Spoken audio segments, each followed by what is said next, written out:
Morning guys. आज आपका करेंगे जीपी का summation. Sum of N terms of A GP किस फार्मूले से निकालते हैं उसके लिए देखेंगे। एस एन इक्वल्स टू, यहां पर एक बात कंसिडर करनी जरूरी होती है, रेशियो जो आपका कॉमन रेशियो रहा है उसके लिए दो केस होते हैं, एक तो ग्रेटर देन वन और एक लेस देन वन, वो भी मॉड्यूलस ऑफ आर। ये बात को थोड़ा सा आपने समझना है। Modulus of R is greater than one होगा तो एक फार्मूला लगेगा, modulus of R is less than one होगा तो एक फार्मूला लगेगा। और मॉड्यूलस का मतलब क्या होता है, जो भी नेगेटिव वैल्यूज होती है मॉड्यूलस में लेने के पश्चात वो पॉजिटिव हो जाती है। समझ रहे हैं बात को। फार्मूला होता है S n equals to a into one minus are की power n upon one minus r if r is greater less than one, और S n equals to a into r की power n minus one upon r minus one when r is greater than one. तो अब आपने इसमें modulus का use क्या करना है ये और समझने वाली बात है। सपोज करते हैं आर की वैल्यू आई आपकी 2, तो मॉड्यूलस ऑफ आर हमेशा होता है 2। सपोज आर की वैल्यू आई -2, तो मॉड्यूलस ऑफ आर होगा 2। समझ रहे हैं। आर अगर 2 है तो उसका मॉड्यूलस ऑफ आर 2 होगा, आर अगर -2 है तो उसका मॉड्यूलस ऑफ आर 2 ही होगा। नेगेटिव वैल्यूज का नेगेटिव साइन हट जाता है यदि हम मॉड्यूलस लगा देते हैं। इन दोनों डंडों को जो स्ट्रेट हमने आगे पीछे आर के लगाया इनको मॉड्यूलस कहते हैं। ठीक है। अब भी R is less than one तो ये चमक ही रहा है, अब R is greater than one तो आपको चमक रहा है। अब लेस देन वन किसे कहते हैं, सपोज आर आया हाफ, तो ये आपका R is less than one में काउंट होगा। या आपका आर आया -हाफ, तो अब आपका मॉड्यूलस आप आर निकालेंगे 1/2 हो जाएगा, तो ये भी लेस देन वन में काउंट होगा। समझ रहे हैं। वन से छोटे नंबर्स के लिए फार्मूला ये होता है, वन में से सब्ट्रैक्ट करते हैं क्योंकि वन से छोटा नंबर है। वन से बड़ा नंबर तो बड़ा आर होता है वन से, तो आर में से वन को सब्ट्रैक्ट करते हैं। सिर्फ यही डिफरेंस है दोनों फार्मूले में। ये आर वन से छोटा था तो वन में से सब्ट्रैक्ट कर दिया, यहां पर आर वन से बड़ा है तो आर में से वन सब्ट्रैक्ट कर दिया। और वन से छोटा और बड़ा देखते कब है, साइन को माइनस के छोड़कर, यानी मॉड्यूलस ऑफ आर को कंसीडर करते हैं। इतनी सी बात को समझ जाइए। एक्सरसाइज स्टार्ट कर देते हैं। Exercise 11th D, 4th part of geometric progression और लास्ट पार्ट है। आज आपका ये चैप्टर फिनिश हो जाएगा ज्योमेट्रिक प्रोग्रेशन का।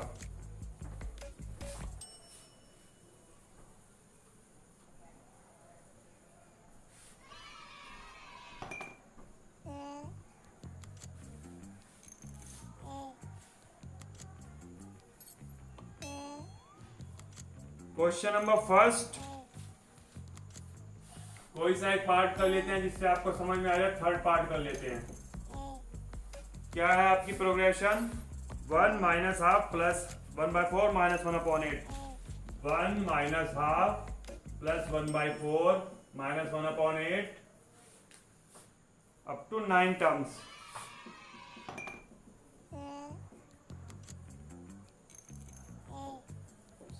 ऐसे निकालना है आपको, तो पहले आपको आर निकालना पड़ेगा। आर निकलता है हर आगे वाली टर्म को पीछे वाली टर्म से डिवाइड करके आपका आर आता है। मींस -हाफ अपॉन 1, ये आ गया आपका -हाफ। मॉड्यूलस ऑफ आर निकालेंगे तो हो जाएगा half.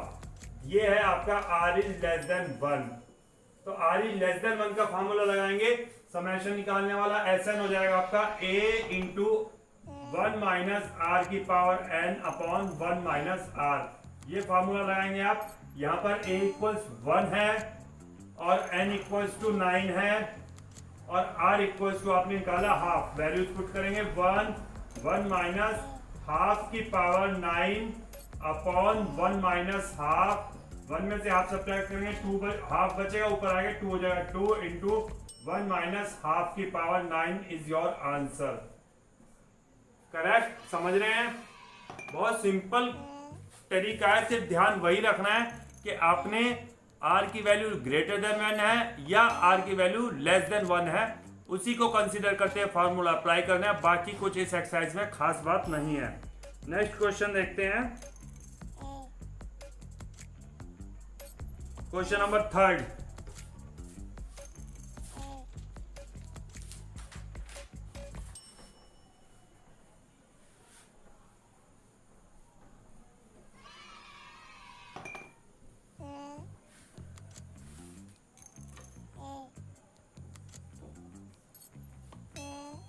The first term of a GP is 27, A equals to 27, and eighth term is 1 by 81, A8 equals to 1 by 81. Find the sum of its first 10 terms, S10 find करने हैं आपने। तो सबसे पहले आपके पास क्या होना चाहिए S10 फाइंड करने के लिए? A मालूम है, N मालूम है और R मालूम नहीं है। R की जगह पर आपको दिया है A8, 8th टर्म का फॉर्मूला लगा लेते हैं और यहां से R फाइंड करने की कोशिश करते हैं। A8 इक्वल्स हो जाएगा AR की पावर 8 माइनस 1, A की value 1/81 equals to 827 and into R की पावर 7, ये हो जाएगा R इक्वल्स टू 1/81 इंटू 27, ये हो जाएगा आपका 1/3 की पावर 7। तो R इक्वल्स आ गया 1/3 और मॉड्यूलस ऑफ R आपको शो हो रहा है लेस देन 1। तो आप लेस देन 1 वाला फॉर्मूला लगाएंगे, Sn equals to A into R 1 minus R की power n upon 1 minus R और ब्रैकेट में शो कर देंगे because R is less than 1, hence we are using this formula. अब वैल्यू सबमिट करेंगे, S10 find करना है आपको। A की वैल्यू 27, 1 माइनस R की वैल्यू 1/3 की पावर 10 अपॉन 1 माइनस 1/3, ये हो जाएगा 2/3, 2/3 ऊपर जाएगा तो 27 इंटू 3 अपॉन 2 एंड ब्रैकेट में 1 माइनस 1/3 की power 10, that is your answer. ठीक समझ रहे हैं? सिंपल फॉर्मूला, सिर्फ यही ध्यान रखना है कि R इज लेस देन या R is greater than 1। Next question देखते हैं, question number 9।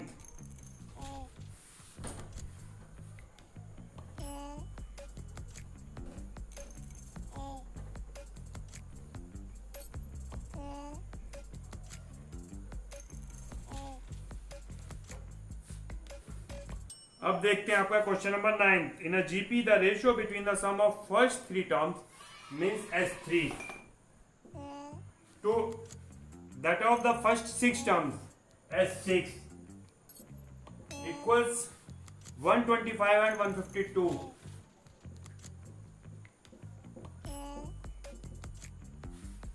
Find its common ratio. Common ratio find करना है R। तो S3 का फॉर्मूला क्या होगा? S3 equals to A into R की power 3 minus 1 upon R minus 1 और S6 का फॉर्मूला होगा A इंटू R की power 6 minus 1 upon R minus 1। हमें रेशियो गिवन है, वैल्यूज रखते हैं इसके अंदर। A R की power 3 minus 1 upon R minus 1 upon A into R की power 6 minus 1 upon R minus 1 equals 125 upon 152। यहाँ पर A कैंसिल हो जाएगा, R माइनस 1 कैंसिल हो जाएगा। ये लाइन आएगी हमारी R की पावर 3 माइनस 1 अपॉन R की power 6 minus 1 equals to 125 upon 152। इस लाइन को लिखेंगे हम R की पावर 3 माइनस 1 अपॉन R की पावर 3 का स्क्वायर माइनस 1 का स्क्वायर। समझ रहे हैं मैंने ये लाइन क्यों लिखी है? इसको a square minus B square का फॉर्मूला लगाएंगे और जब a square minus B square लगाएंगे तो ये टर्म भी कैंसिल होने की पूरी पॉसिबिलिटी आपके पास हो गई। क्वेश्चन और सिंप्लीफाई हो गया, आंसर इजीली आएगा। ये हो गया आपका r की 3 माइनस 1 अपॉन r की पावर 3 माइनस 1 एक ब्रैकेट r की 3 प्लस 1 इक्वल्स टू 125 अपॉन 152। ये r की 3 माइनस 1 कैंसिल हो गया। अब ये आपका आ गया 1 अपॉन r की power 3 plus 1 equals to 125 upon 152, या r की पावर 3 प्लस 1 इक्वल्स हो जाएगा आपका 152 अपॉन 125। 1 उधर भेजेंगे, सब्ट्रैक्ट करेंगे, r cube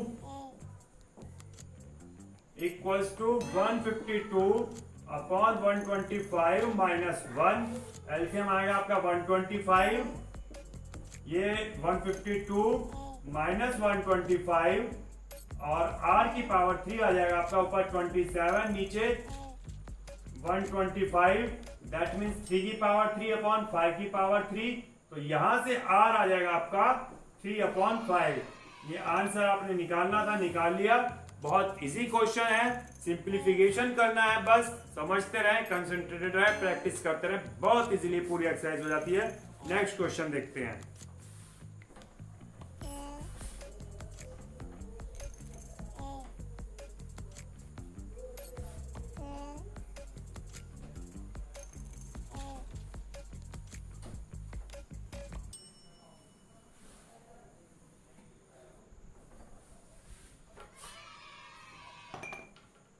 question number 12,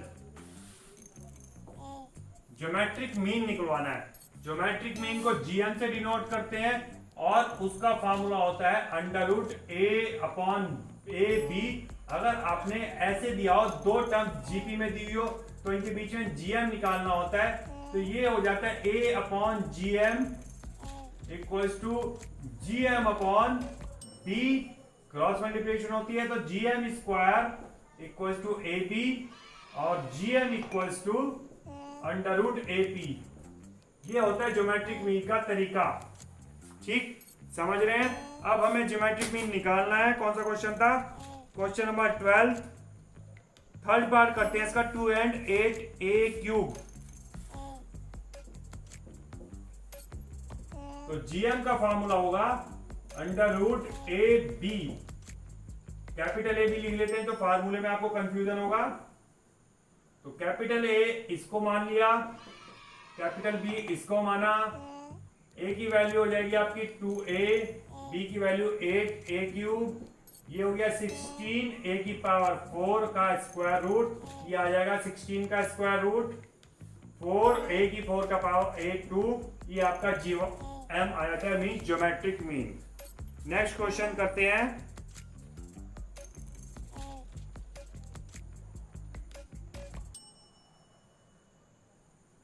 question number 16,